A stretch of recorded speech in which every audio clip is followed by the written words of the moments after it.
प्यारे बच्चों को नमस्कार। आपका कार्यपत्रक नंबर 10, दिनांक है 29/10/2020 और बच्चों आपका हिंदी कार्यपत्रक है। कक्षा 7 की हिंदी पाठ्य पुस्तक वसंत में एक पाठ है हिमालय की बेटियां, यहाँ से कार्यपत्रक लिया गया है। ठीक है, तो एक गद्यांश दिया गया है और इस पर आधारित प्रश्न कुछ पूछे गए हैं।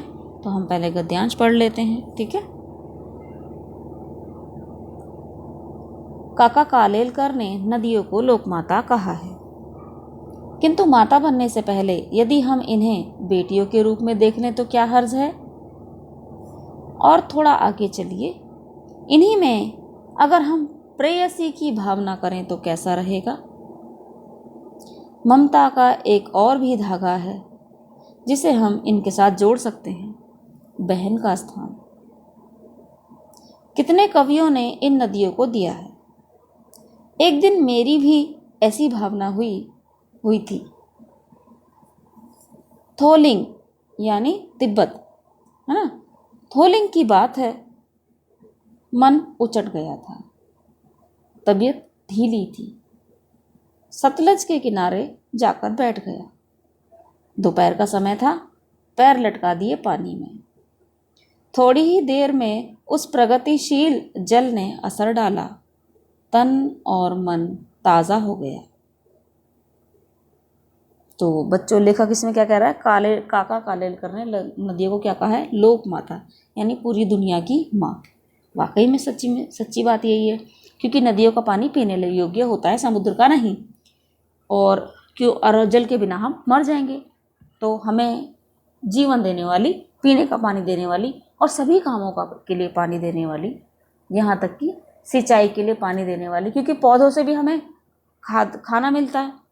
और पौधे कैसे जिएंगे, पानी से जीते हैं। तो इनडायरेक्टली वो हमें वहाँ पर भी जीवन दे रहे हैं। यानी जीवन देने वाली माता कौन होती है, जीवन देने के साथ साथ हमें पालन पोषण हमारा पालन पोषण करने वाली, तो उसे हम क्या कहते हैं, माता। ठीक है। और ये पूरी दुनिया को जीवन देने के साथ साथ उसका पालन पोषण भी करती हैं, इसलिए इन्हें लोक माता कहा है। अब लेकिन कोई भी स्त्री, देखो स्त्री के जीवन से नदी को जोड़ा गया है, वो सीधे माता नहीं बनती। सबसे पहले क्या होती है, वो बेटी होती है। ठीक है। उसके आगे वो चल के किसी की पत्नी या प्रेयसी बन जाती है ना। और बच्चों, कोई भी स्त्री है वो बहन भी होती है ना। या तो बेटी अपने फादर को ज़्यादा प्यार करती है, पापा को ज़्यादा प्यार करती है, या मतलब ये बेटे एक ऐसे रूप दिखाए हैं जिसमें कोई एक ऐसा तुम्हारा रिश्ता होता है जिस रिश्ते में स्त्री पुरुष को ज़्यादा प्यार करती है, बेटी के रूप में करती है। ठीक है। बहन के रूप में भाई को ज़्यादा प्यार करती है, प्रेयसी या पत्नी के रूप में पति को ज़्यादा प्यार करती है, और माता के रूप में तो वो अपने बेटों को ज़्यादा प्यार करती है। होता है ना बच्चों, ऐसा है ना। तो इसमें इन्होंने नदियों को कैसा बताया, बिल्कुल स्त्री के जीवन की तरह ही बताया है इन्होंने। तो इन्होंने क्या बोला है कि यद्यपि काका कालेलकर ने नदियों को लोक माता कहा है, लेकिन हम इन्हें बहन भी बेटी भी कह सकते हैं, बहन भी कह सकते हैं, प्रेयसी भी कह सकते हैं। ठीक है। अब एक दिन का वो वर्णन कर रहे हैं कि एक दिन ये एक जगह है थोलिंग तिब्बत में, तो वहाँ की बात बता रहे हैं कि वहाँ पर इनका मन थोड़ा बोर हो गया था, बोर महसूस कर रहे थे, मन नहीं लग रहा था और इनकी तबीयत खराब थी। तो ये सतलुज किनारे गए, वहाँ पर इन्होंने अपने पैर सतलुज के पानी में लटका दिए। थोड़ी ही देर में वहाँ के पानी से इनकी तबीयत ठीक हो गई। ठीक है। प्रश्नोत्तरों को हल करने से पहले चलो देख लेते हैं।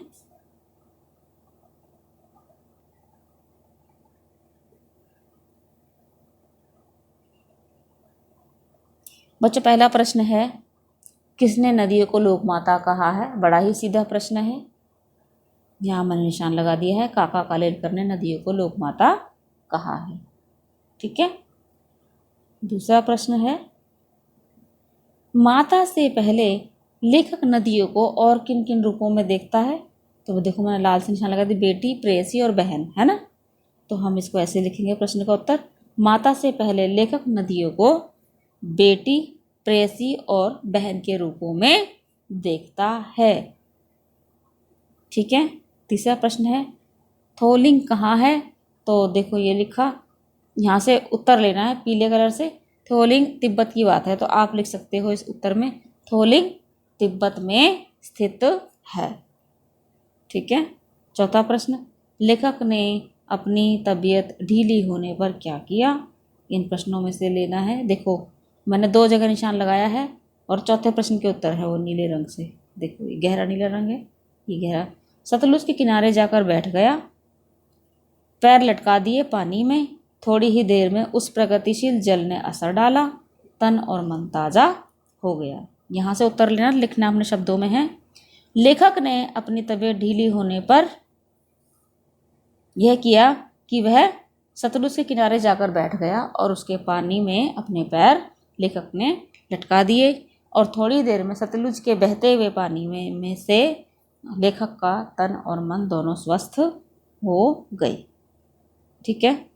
5वां प्रश्न है, नदी को उल्टा लिखने में दीन होता है जिसका अर्थ है गरीब। आप भी 5 ऐसे शब्द लिखें जिसे उल्टा करने पर सार्थक शब्द बन जाए। ये प्रश्न पूरी तरह से आपके लिए है, लेकिन मैं आपको एक हिंट दे देती हूँ। जैसे नदी का दीन करा तो दीन का अर्थ गरीब हो गया, ऐसे मैं वन का उल्टा करूँगी। वन आप जंगल जानते हैं, वन का उल्टा क्या हो जाएगा? नव। नव का अर्थ क्या होता है? नया। तो एक शब्द मैंने बता दिया, 4 आप लिखेंगे अपने आप से। ठीक है। तो ये काम मैंने आपके लिए छोड़ दिया है बच्चों। उम्मीद करती हूँ आपको ये कार्यपत्रक समझ में आ गया होगा। धन्यवाद आपका।